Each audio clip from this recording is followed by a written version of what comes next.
quand même de connaître la géographie, parce que le Sénégal est vaste. Hein. Oui. Ah, dis donc, rien que dans les îles du Saloum, vous avez plus d'une vingtaine d'îles, hein, près d'une trentaine d'ailleurs, au-delà d'eux. Alors, on va peut-être mettre les pieds dans le plat et on va parler un peu de la géographie des parutions de ce matin. Et vous avez Tribune Quotidien qui parle de Global Petrol Price, le Sénégal parmi les 3 pays africains où l'essence coûte plus cher. Les 3 pays africains où l'essence coûte plus cher. Alors, il y a eu un homme politique opposant à l'époque qui nous disait, qui expliquait ne pas comprendre pourquoi l'essence qui transitait par le Sénégal et allait au Mali était moins chère au Mali qu'au Sénégal. Il y a un leader politique qui l'a dit ici. Et je sais que Mamadou Fofana sait de qui il s'agit. Comme ce n'était pas mal. Ah, manqué à l'heure là, bon, faut pas. Faut faire comme Nia. Bon, en tout cas, il y a une autorité. Il y a un homme. Donc, tu sais, on dit en politique, les promesses n'engagent que ceux qui y croient. Voilà. Bon, le Sénégal parmi les 3 pays africains où l'essence coûte le plus cher. Ça, c'est l'information de Tribune. Et c'est justement un rapport qui établit cela. Ceci étant dit, au Sénégal, le prix du litre est chiffré à 990 francs. Maintenant, 1000 francs. 1000 francs. 1000 francs. Tau. Ben litre tau. Ben litre tau. Essence tau. 1000 francs. 1 litre à 1000 balles. Ce qui est supérieur à la moyenne mondiale qui est de 793,98 francs le litre. Ça, c'est l'information de Tribune. Et c'est béton, hein. En tout cas, la Libye, l'Algérie, l'Angola, l'Égypte figurent dans le top 10 mondial des pays où le prix de l'essence est moins cher.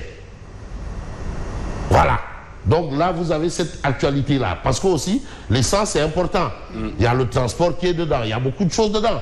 Donc, ça coûte cher. Essence de fait cher. Soblé de fait cher. Ça ne souffre aucun doute. Aucun doute. Soblé, j'ai la mine sec. Hein, la mine sec qui est ton Moubaï et qui, par extraordinaire, dit que bon, il est de Tchaolen. Tchaolen comme toi aussi. Donc, allez-y savoir la mine sec. Ce ne sont pas les Mbok. Ah, si, il est sec de Tchaolen. Et qui dit sec de Tchaolen peut remonter jusqu'à sec de Mbao. Donc, c'est très loin, les secs là. Il est de Tchaolen comme toi. Lui, il te dit qu'il a acheté un kilo de soble hier à 1300 francs. Voilà, allez-y comprendre pourquoi. Mais il n'y a pas que le soble. Il y a aussi l'essence aujourd'hui. L'essence. Et je vous dis que Guinée-Wallou, Liberou, Yap, Aboutoul, ça n'existe plus. Fouki Derem Mouton, il n'y en a plus. Ton Fouki Derem Amoud, c'est fini. Donc, allez-y comprendre que la situation est carabinée. De chez carabiné. Alors, voilà la situation. L'essence chère, soble cher. Guénoualo, Liberou, Yap, il n'y en a pas. Ndawal, il n'y en a plus. Dieu ne faut même pas chercher. Parce que le bon tchof de l'époque là, le tchof du temps du Sénégal là, il n'y en a plus, tout part. Ce sont maintenant les bébés tchof qu'on pose là-bas. Alors, on reste avec Tribune et on parle du temps de la politique. Et dans le temps de la politique, il y a Babacar Justin Mbeng de Gumsebop, que j'appelle affectueusement Mengas. Alors, Babacar Justin Mbeng répond à Pape Konaré Diaïté. Vous avez vu une production intellectuelle contre une autre production intellectuelle.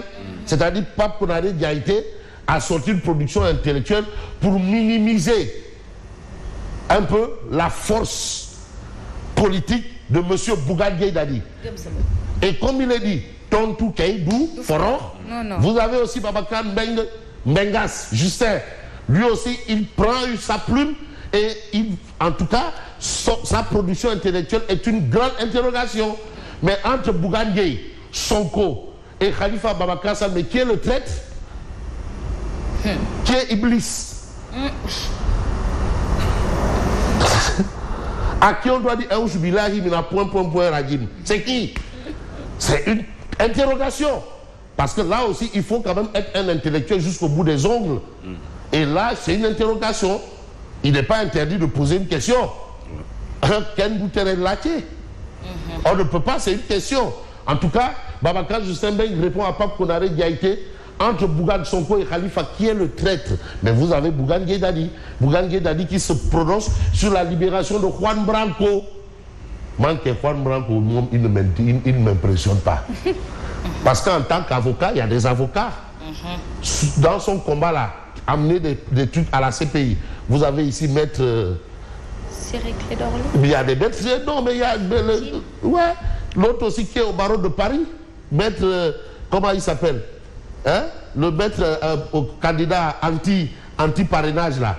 L'avocat anti-parrainage. Maître T. Lui aussi porte le combat au niveau de la CPI. Et c'est ce que fait Sawai.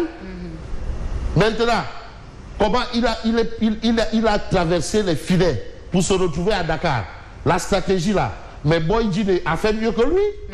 Donc qui dans Boy Djiné a fait plus que lui. Boy Djiné. Bon, de toutes les façons, il y a Bougane. Boy Djiné. Bon,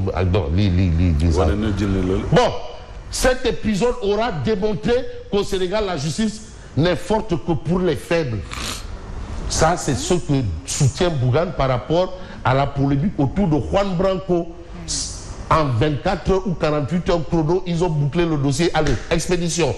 Et pour Bougane, ça a démontré qu'au Sénégal, la justice n'est forte que pour les faibles. Et puis, il s'agit de la participation à la présidentielle de 2024. Et aujourd'hui, il reste encore 2 possibilités au PASTEF pour compétir. 2 possibilités. Parce que le PASTEF n'existe plus au nom de la loi. Bon, mais maintenant, est-ce qu'il y aurait peut-être un parti qui pourrait peut-être donner au PASTEF son récépissé? Ça peut exister. Oui, ça peut exister. Ah oui, parce que je me rappelle, le Jeff Djel a donné son récépissé à feu Djibo Leïtika en 2000. C'est vrai. Ah oui, ça peut. Est-ce qu'il y aurait une formation politique disposée à donner à PASTEF ou au leader de PASTEF son récépissé? Formation politique en une formation politique qui a un récépissé reconnu légalement ou légalement reconnu devant la loi. Je me rappelle le professeur Sangaré qui avait donné son récépissé au parti Réumi de Daban Kadior quand on avait interdit au parti Réumi d'exister et qui avait annoncé l'interdiction de l'existence du parti Réumi. Qui avait tenu cette conférence de presse là? Posez-moi la question. C'est qui, Fabrice? Mais Nyangel, c'est lui-même. Ça c'est hier là. On ne peut pas, un parti ne peut pas s'appeler Réumi. Parce que tu dis tout Réumi, tu parles de quoi? Et à côté de lui, il y avait la Lionne. Alors, voilà, ça c'est de l'histoire. Mais aujourd'hui, est-ce qu'il y aurait une formation politique disposée à donner son récépissé à Pros? Ça, c'est une autre paire de manches. Alors, on reste avec Tribune Quotidienne qui nous parle aussi, bien entendu, de Ousmane Sonko qui n'a pas arrêté sa grève de la faim.